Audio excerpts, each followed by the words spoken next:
खबर के आगे बढ़े, आपको बताएं लिया में डिप्टी कमिश्नर खाद की दस्तयाबी और मुकर्ररा कीमत पर फरोख्त के लिए मैदान में आ गए।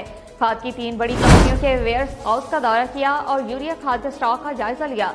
डिप्टी डायरेक्टर ज़राअत और ADCR भी उनके हमरा मौजूद थे। डिप्टी कमिश्नर कहते हैं कि जिला में यूरिया खाद वाफिर मिकदार में मौजूद है।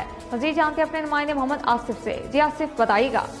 जी बिल्कुल, लिया में डिप्टी कमिश्नर मोहम्मद शहबाज हुसैन किसानों का बाजू बन गए। डिप्टी कमिश्नर खाद की दस्तयाबी और मुकर्ररा कीमत पर फरोख्त के लिए मैदान में आ गए हैं। डिप्टी कमिश्नर का खाद की 3 बड़ी कंपनियों के वेयर हाउस का दौरा। डिप्टी कमिश्नर ने यूरिया खाद के स्टॉक का जायजा भी लिया। ADCR अब्दुल रऊफ भी उनके हमरा थे। डिप्टी डायरेक्टर ज़राअत यासीन वांदर भी उनके हमरा थे। डिप्टी कमिश्नर मोहम्मद शहबाज हुसैन का यूनियन कौंसिल थलजर्नी में कायम काश्तकारों के लिए सहूलत सेंटर का भी मुआयना किया। जिला में यूरिया खाद वाफर मिकदार में मौजूद है, ये कहना है डिप्टी कमिश्नर मोहम्मद शहबाज हुसैन का। काश्तकारों को आसानी के लिए मजीद 4 सहूलत सेंटर भी कायम किए गए हैं। जिला में डीलर्स के लिए यूरिया के साथ दीगर किसी खाद की बुकिंग की कोई शर्त नहीं है। कंपनियां डीलर्स की बुकिंग और सप्लाई बारे रोजाना की बुनियाद पर रिकॉर्ड फराहम कर रही हैं। डिप्टी कमिश्नर लिया का यह भी कहना है हर काश्तकार को उसका पूरा हक मिलेगा। जी बहुत शुक्रिया आसिफ, आप हमें तफसीलात देते थे। अफसोसनाक खबर है।